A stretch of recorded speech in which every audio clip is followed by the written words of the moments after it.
Well, one-of-a-kind pickleball facility could be coming to Fishers this fall. Tonight, Fishers city leaders approved plans for a massive indoor pickleball center at the previous site of a Marsh grocery store. As CBS 4's Michael Van Scoik reports, it's just one example of how the old supermarkets are finally finding new life.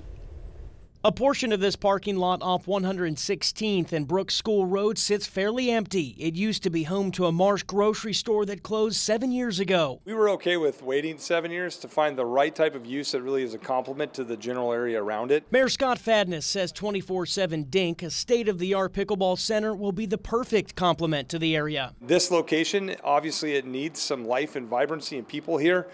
We want people here doing good things at all hours of the day, and so that's a huge component of it. The company says it'll have a cutting-edge app where players can sign up and find other pickleball enthusiasts with a similar skill level. They can also access the courts 24/7 with the unique QR code right on their phone.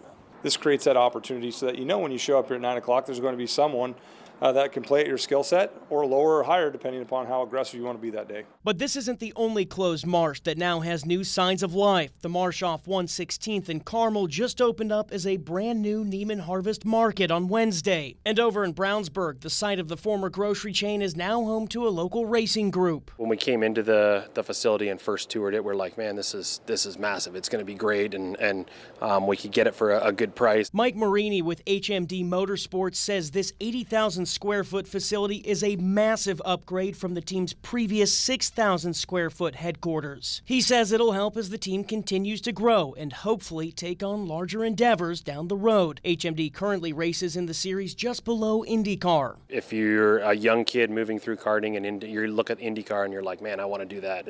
It's the same with a team or a race team. When you expand, you're like, man, I want to do what those guys do. We have to walk before we can run, and we're doing that. It's just, it takes time.